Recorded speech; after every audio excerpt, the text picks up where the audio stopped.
The CBS Radio Mystery Theater presents...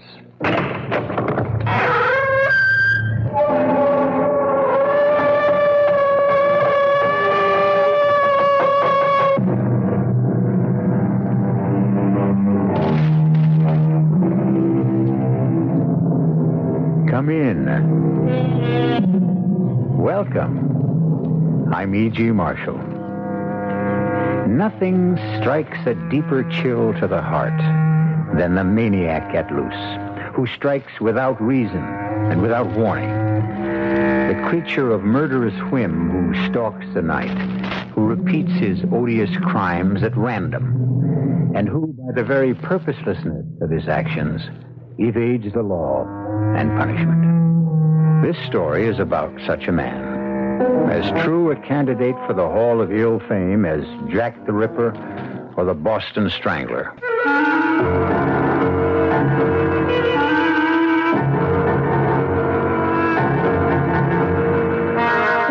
Our mystery drama, The Trouble with Murder, was written especially for the Mystery Theater by Ian Martin and stars Robert Morse. I'll be back shortly with Act One.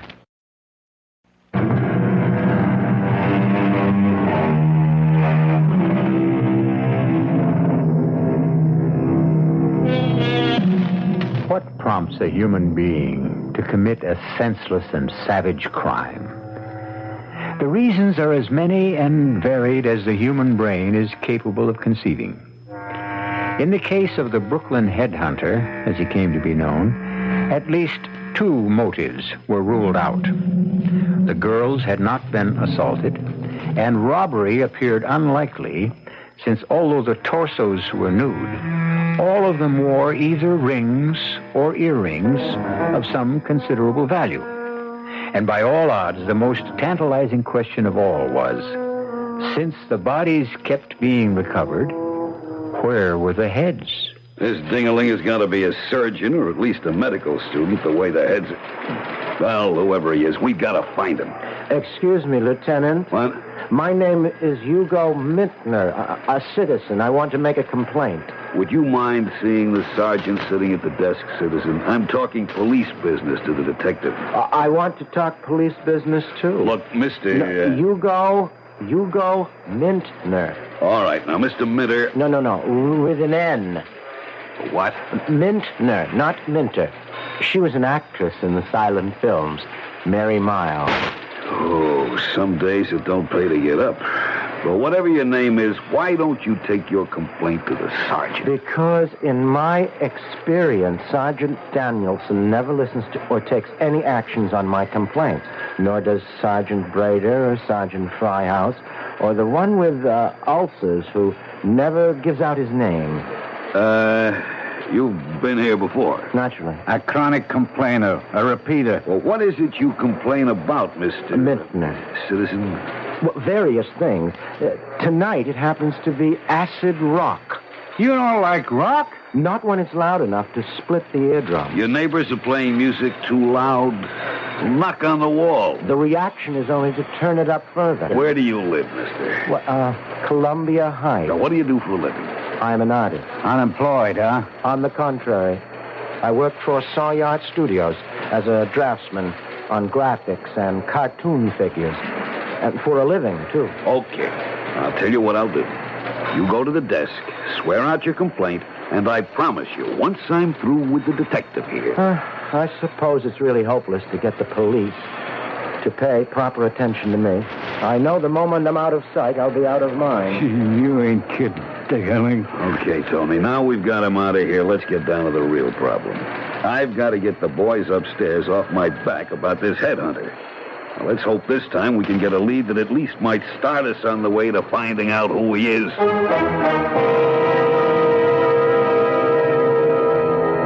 That's what makes it so very difficult with the police.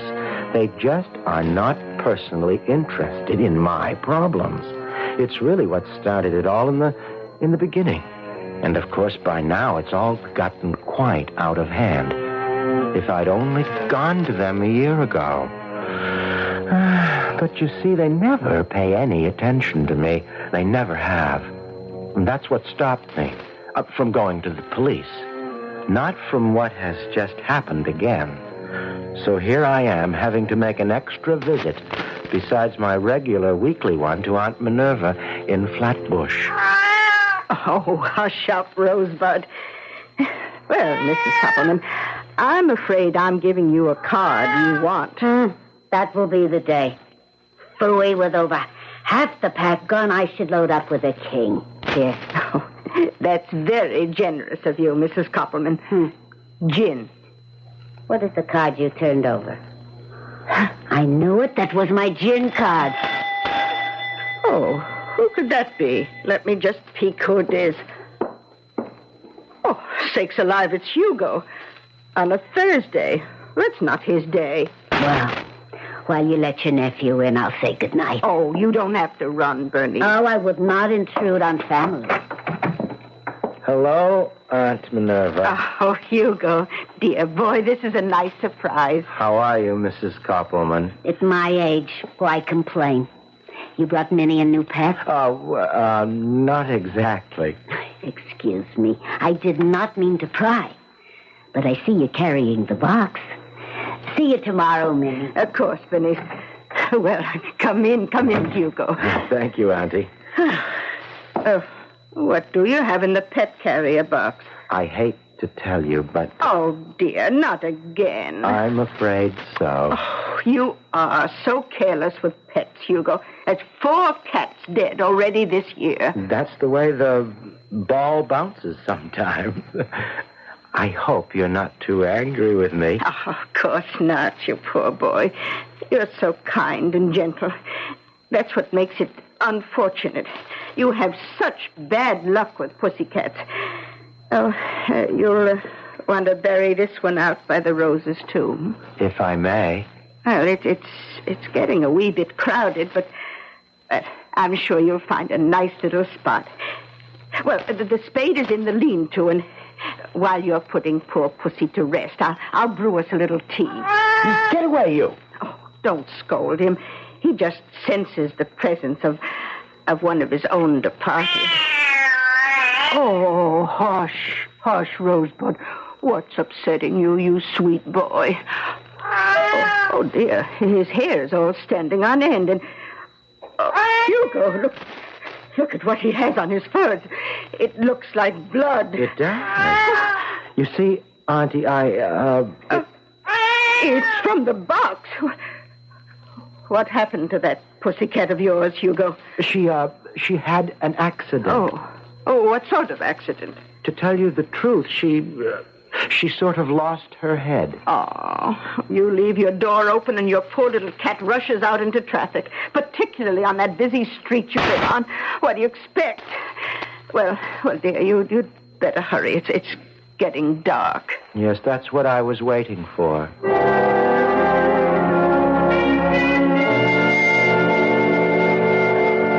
Quite often, like now, this time, I've had this urge to confide in Auntie Minerva.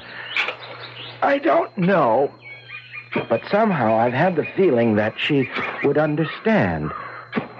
Though she's so much older, we have so many things in common. But then I think to myself, if she really knew what I have inside this box, I don't know if she'd understand any more than anyone else would. Goodbye, Marilyn. You only die a little death. I will make you immortal.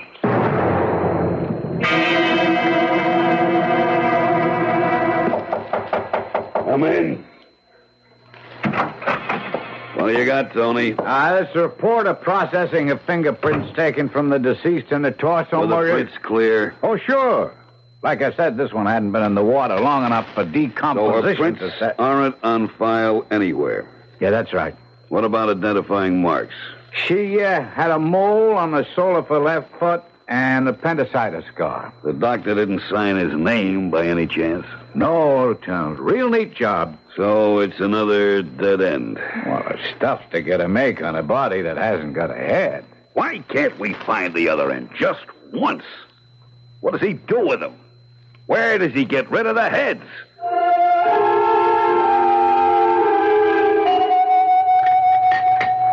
Well, did you get our little friend put away all right? Oh, yes, Auntie. Oh, the tea is delicious as always. Oh, well, I feel just a little wicked, actually. About what? Well, I couldn't resist today lacing our tea with a little rum. I think maybe I'll have another cup. Well, it's awfully good for the arthritis. Oh, you're not getting a tinge of that by any chance? Oh, no. I think I just got a little chill out there in the garden. Oh, poor boy. So sensitive. Ever since you were a child. Everything affected you so. Hugo, how old are you now? 35 and a half. You see, high time you settled down with a nice girl with a good sound head on her shoulders. I think I'll have another cup of tea. Oh, don't forget it has rum in it. I wasn't forgetting. I think I might join you. It's really quite delicious. Good for what ails you, as Horace used to say.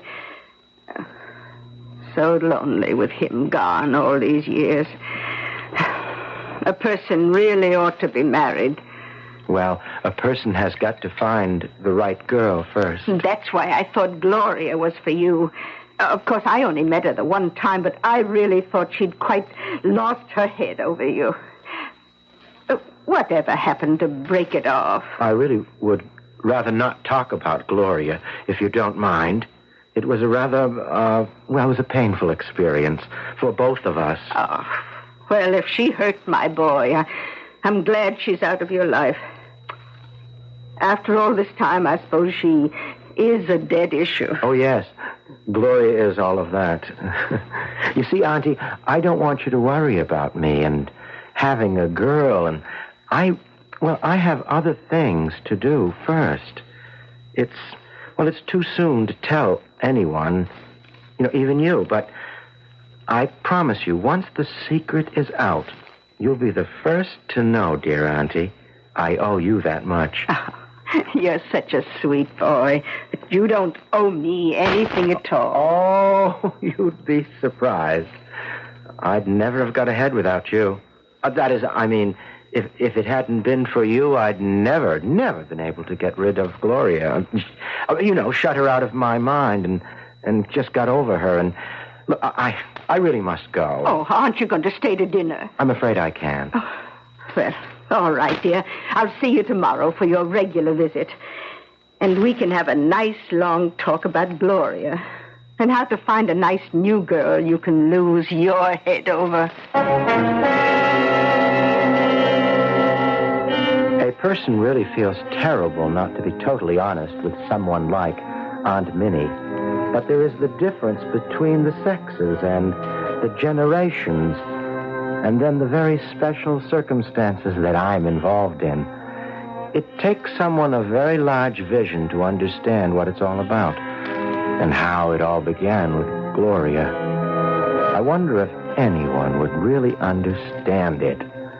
I mean, if I explained it right out.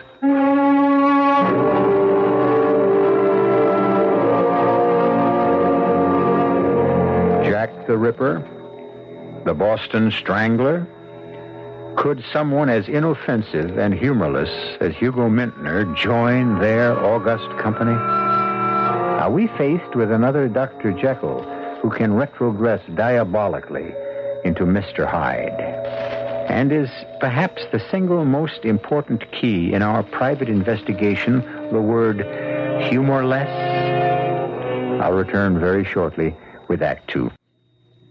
And now back to Bobby Morse and Bryna Rayburn starring in The Brooklyn Headhunter on CBS Mystery Theater.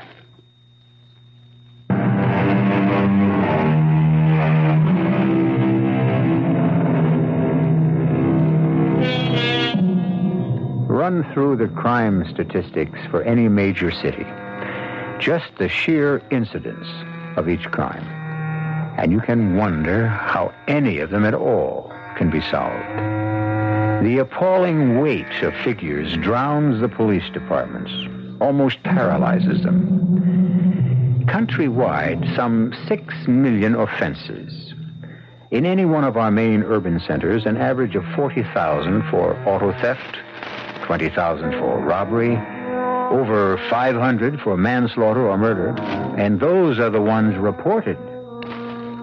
There are the others, like Hugo. Riding back from Flatbush in the subway, the empty pet carrier box balanced on my lap because it was crowded. The rum in the tea I'd had kept me nodding. I had to fight against falling asleep, and so I had no defense left against other memories of the past year that filled my consciousness. Most of all, Gloria. I remembered how I first met her. Oh, excuse me, I didn't mean to jostle you. Oh, that's okay, John. Any port in the storm? Sure is raining. Oh, my name isn't John, it's Hugo. Okay, Hugo. Right on both counts. I'll try to get a taxi. Oh, could I drop you somewhere? That's the best you have in mind? What else? Maybe you're for real. Okay, honey, you get the cab. You could drop me by my hotel.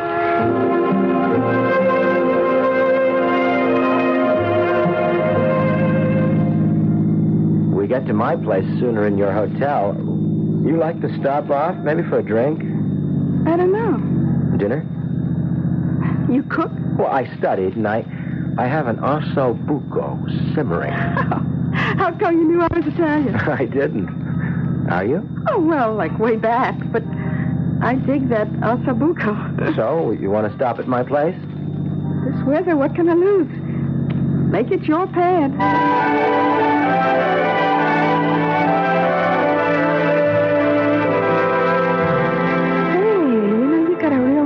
Place here? It serves. It what? I like it, too. You autistic or something? I beg your pardon?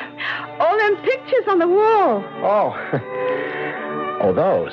Well, yes. Well, those are just things I like. Someday, maybe I'll have my own to hang. Well, here's your drink. That's a Manhattan? Rye and sweet vermouth. Yeah. But rye first and then a touch of the other. Let me fix it, huh? Oh, sure. I'm not very good with drinks. That's okay. What are you good at, Hugo? Well, I don't know. I never thought about it. Whatever you do, you make money? Oh, an adequate amount, I suppose. Like, for example? Well, before take-home, taxes and all that, depending on overtime, about $24,000, $30,000 a year. Oh, that's very adequate. Here, honey, try this. That's very strong. Oh, only the first sip. You'd be surprised how smooth it gets the next couple of times around. It doesn't seem quite as strong now. Well, keep at it. You'll like it. I already do. That's the first step. Now, how do you feel about me? Well, I liked you from the very beginning. No other ideas occurred to you? Well, I'd like to kiss you.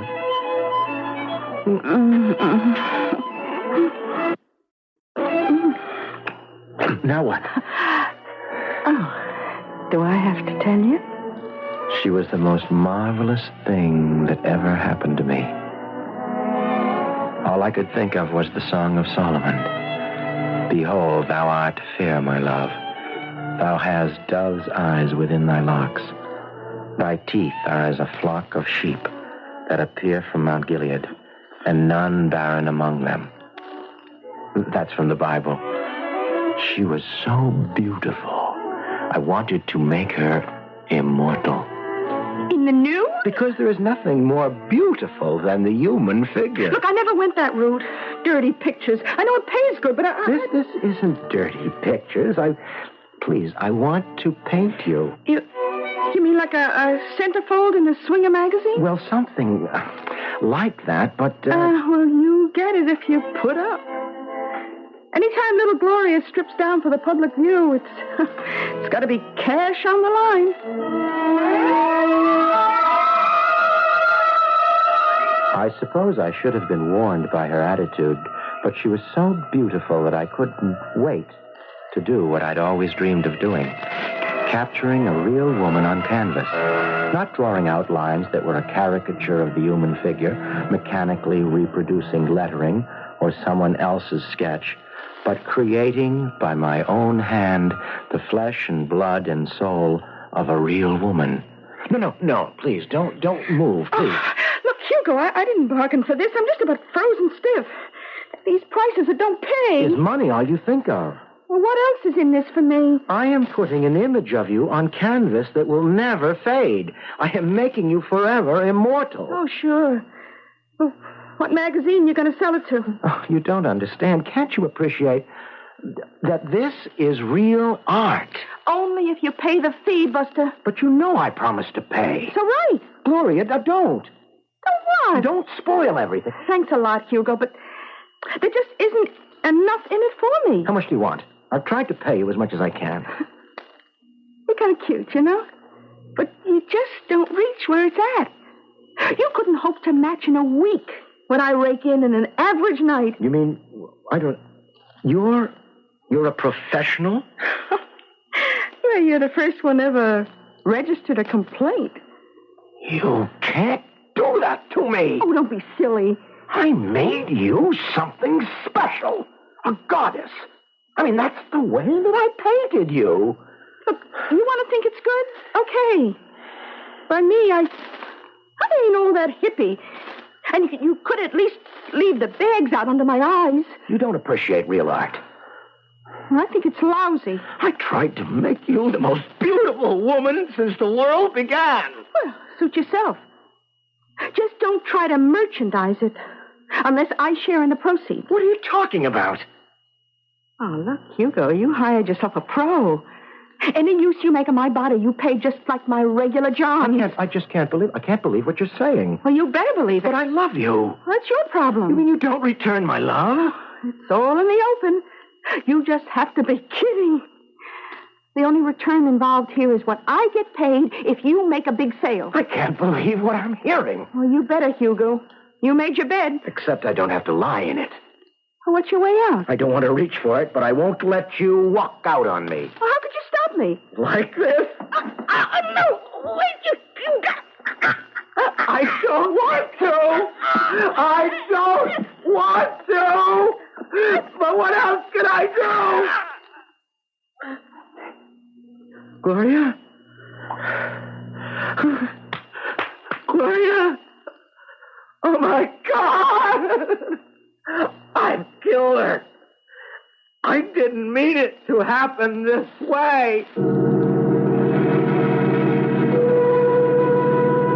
The madness that came over me was terribly sudden, without control. My hands had spanned her throat, and she was dead. In that moment, the incredible was born. It had its own inexorable logic. The body was unclothed, and even if discovered, would be hard to identify. But the head was the problem. I was grateful for all my anatomy classes. A relatively simple problem. Over the bathtub. A complex circumferential cut, then a simple excision between the cervical and thoracic vertebrae. The body, out my overhanging window, in the dark before midnight, into the Hudson's receding tide. The severed head into the cat carrier box, the first foreign corpse to grace my Aunt Minerva's private pet cemetery. Even after the rest of Gloria was gone for good, and I filled up the hole, I was shaking like a leaf. I could scarcely finish up and smooth the earth as I gave it the last little pat. I found myself saying a little eulogy. Forgive me, Gloria. I didn't mean to do it. But at least I saved you from a life of sin. Poor Aunt Minerva. She was so concerned about me that she had something very special waiting for me when I got back to the house. A nice glass of dandelion wine. Sip it slowly, Hugo. Yes, Auntie. Oh, you mustn't take on so. Poor gentle boy. All pussycats have to die sooner or later. Oh, what did you say she died of? She had some throat trouble. What did the veterinarian say it was? Oh, she died before I could get her to the vet. I'll bet it was a hairball. Yes. It can happen, when you're not around. Awful thing is, probably the poor little darling just got strangled to death. I guess you might say that's exactly what happened.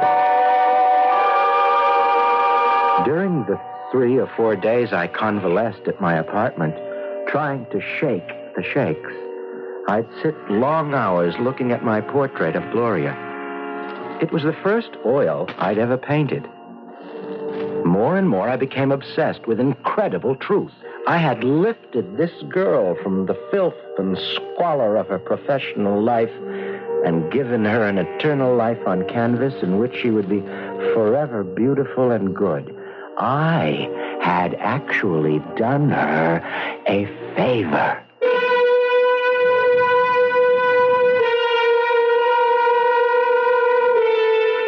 The trouble with murder is threefold.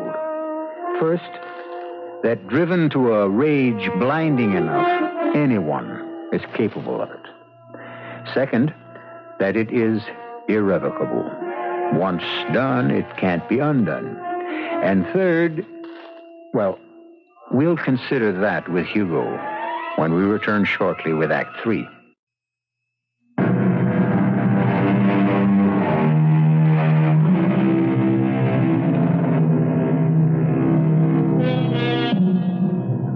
Where were we? Oh, yes. The third trouble with murder. One that Hugo will discover for himself as our tale continues. The fact that having once committed it and gotten away with it, it becomes easier to do it again. It's like learning to play a tune on the piano, save for one thing. Practice doesn't always make perfect.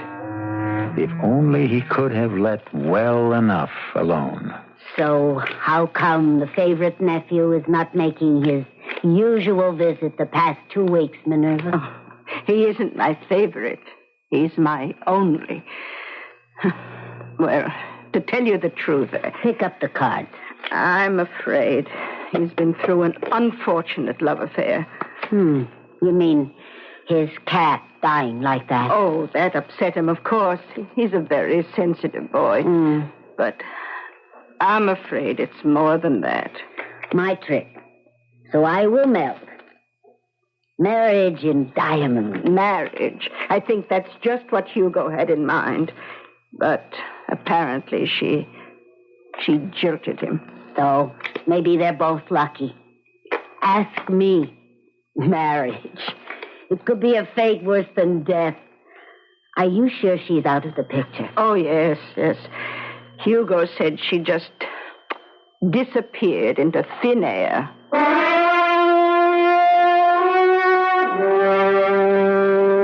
A head just can't disappear into thin air, Tony. Get as many men as you need, start fanning out from there inland and up and downstream, and look for that head. We gotta find it. Lieutenant, the body is in the river maybe 2 weeks. It's too late. Have a heart. What I got running a precinct is an ulcer. Now, I want to make on that body because I got a lousy hunch. What's that, Lieutenant? That this guy could turn out to be a repeater. Just let him get away with it once. They might be tempted to try again. After Gloria, at first I was so sick at what I'd done that I had to take a few days off from the studio. My hands would shake so much at work. I couldn't control them. But then lying in my room, looking up at my portrait of Gloria, looking so pure and chaste and like the Song of Solomon, I began to realize that I had a call. Gloria would remain forever captured in oils, innocent, immortal. I had torn her from the arms of the devil, and there were other women, girls, misguided children who needed me as I needed them. For now my whole life was painting.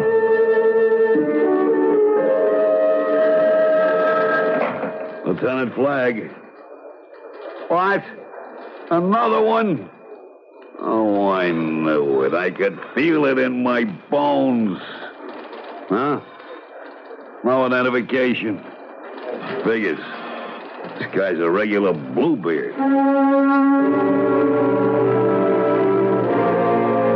I was a saver of souls, an instrument of immortality. And so my gallery grew to 4, and my fear was all gone. It was all for their sakes. My lovely, purified girls who smiled down on me from the walls, and whose remains floated in the river and fertilized my beloved Auntie's roses. Come in. Hey, you was looking for me, Lieutenant? Come in and close the door. Yes, sir. What's the action, Lieutenant? I've been looking over the file on the Brooklyn headhunter. I don't like the going over we're getting from the press, especially after the last torso turned up. Well, how are you going to distinguish the perpetrator when we are unable to uncover the identification of the victims due to the decapitations? You should have been an actor. Now, look. Sergeant Harkins is having Central File pull the dope on every missing dame in the last year that's anywhere near the age and weight of this last torso we fished out. We struck out on the first 3, but we've got a slim chance of getting a make on the 4th. Yeah. The mole on her foot and that appendix scar. Now, you are going to check personally with everyone connected with any missing dame reported in the last year, and you better find one with both those marks. I want this case closed before another one turns up.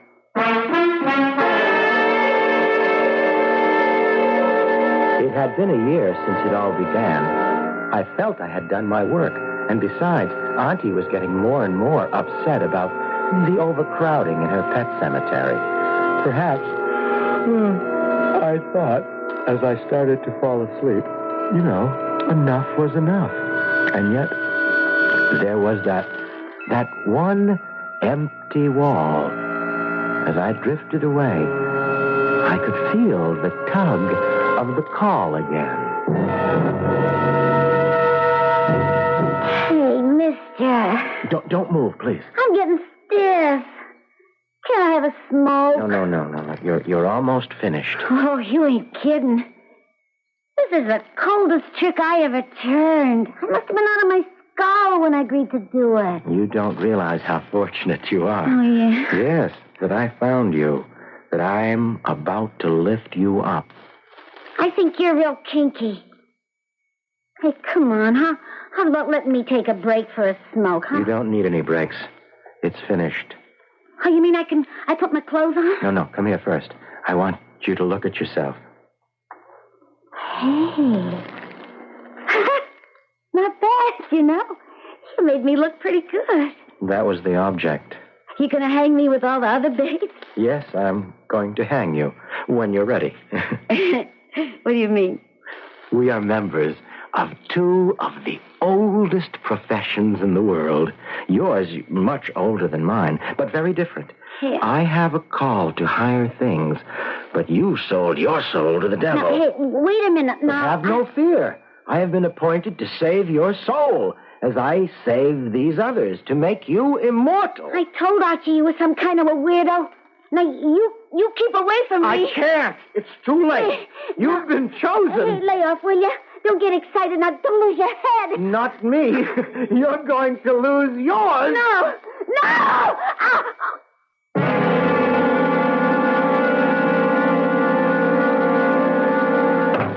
Hey, this time, Lieutenant, we got him. Got who? The perpetrator, the headhunter, the guy... Okay, I know who you're talking about. Now, what do you mean? Oh, well, the body we pulled out this morning, we got a fingerprint match. Here she is. Name's Flossie Henderson. She's a prossy. Well, it's a start. Now, wait a minute. You don't know the rest. I pinned down a Duke, a real fancy man, and I get the word from him she was posing last night for some artist named of Hugo Mintner. I got his address right here. Tony, you're going to make second grade for this. We going to pick him up right now? With one stop on the way for a warrant.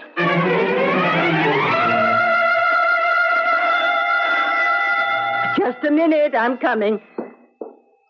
Oh, who is it? It's Hugo, Auntie. Oh, goodness me. So early in the week. Just a minute, dear. Well, I'm sorry to keep you waiting, dear, but one can't be too careful these days about opening... Oh, dear me, not another one, Hugo. I'm afraid so, Auntie. But you just buried the... Oh, look out for Rosebud. Close the door before he gets... Oh, my, he's gone. Hugo, you'll just have to go after him and catch him. But, Auntie, I can't... If you expect me to help take care of your pet, you'll have to help me with mine. Now, I'll just take the carrier and you go bring back Rosebud. Well, he isn't anywheres in the apartment. He's taking a powder for sure. Oh, no. We can't be this close and let him get away. And you learn anything more from the super? No, but this is our man, all right. Look. Hey, yeah. How about those chicks, huh? Concentrate on the faces. The one where the paint's still wet, that's Flossie, all right. Yeah. And I recognize at least two of the others from photos in the file. Real lifelike, ain't they? On the canvas, maybe. They were dead enough when we hauled them out of the river. Hello, headquarters, Lieutenant Flagg, 43rd Precinct. I want an APB on the wire immediately for a Hugo Mintner. Male, Caucasian, height 5'6", slight build, mouse brown hair, blue eyes, weight 150. Warn all arresting officers this man is a dangerous maniac and should be approached with extreme caution.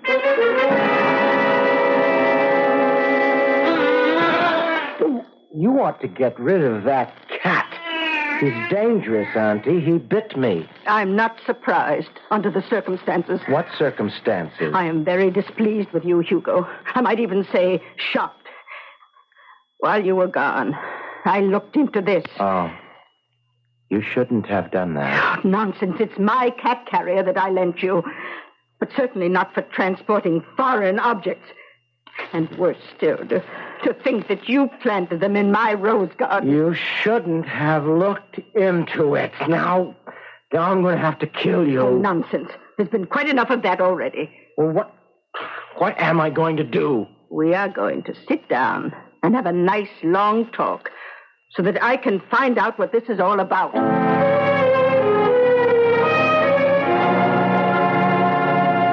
And I really didn't mean any harm, Auntie.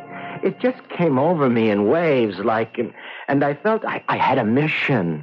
I had a call to save these women from themselves, to lift them up and wash them clean, make sure they would be saved forever from the burning fires of hell. Oh, so sensitive. You always were. Such a romantic. Tilting at windmills like Don Quixote.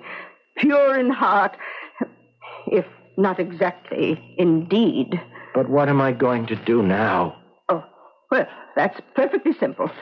You're going to march right over to the police and make your confession. Oh, no, they won't listen to me. They never do. That's what started it, sort of, in the beginning. They won't listen to my complaints. Well, perhaps now the shoe is on the other foot, you'll get a little more attention. Take this box with you and hurry along. I don't like to think of you getting caught in the rush hour.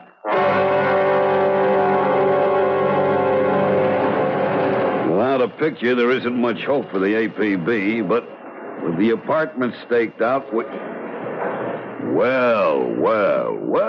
look who's here. You have another complaint, citizen? Well, not exactly. Do me a more... favor. Don't burden me. I got a lot on my mind. So have I. And I want to get it off. Look, what was your name again? Hugo Mintner. And I want to show you something. I am telling you that I haven't got the time to... Hugo Mintner? I knew that name was familiar. You're Hugo Mintner? That's right. And what was it you wanted to complain about this time? Oh, nothing.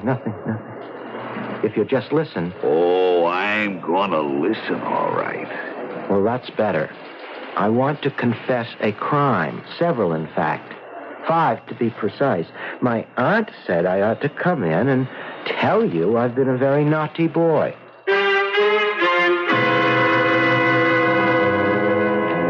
I'm really quite happy here.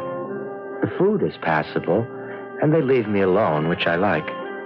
Of course, they don't allow me models, but I've taken up finger painting, and I'm getting very, very good at abstractions. The only thing I really miss is my Friday visits to Aunt Minerva. You know, I wonder if she misses me.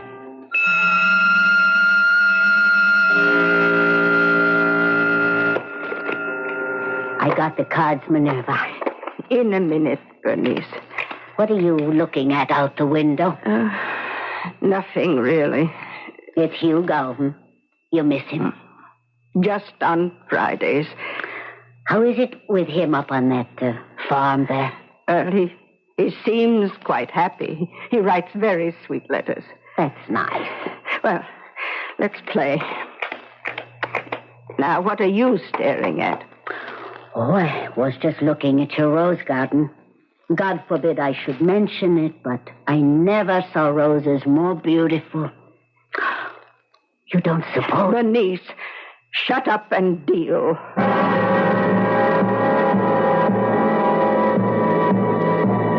Of course, Hugo was stark, staring mad.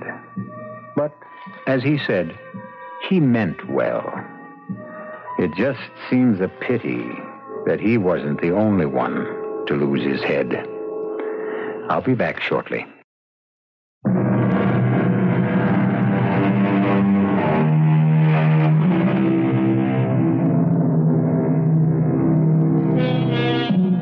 Hugo's portraits, while of dubious artistic value, due to the unavoidable publicity over the case, fetched an amazing price at auction. Aunt Minerva's first notion was to divide the money 5 ways and make some restitution to the girl's nearest relatives. But since the only claimants were some rather fancy gentlemen who all drove lilac or champagne luxury cars, she changed her mind and endowed a shelter for homeless cats. The animal variety, that is. Our cast included Robert Morse, Bryna Rayburn, Evie Juster, Jackson Beck, and Ian Martin. The entire production was under the direction of Hyman Brown. This is E.G. Marshall inviting you to return to our Mystery Theater for another adventure in the macabre. Until next time, pleasant dreams.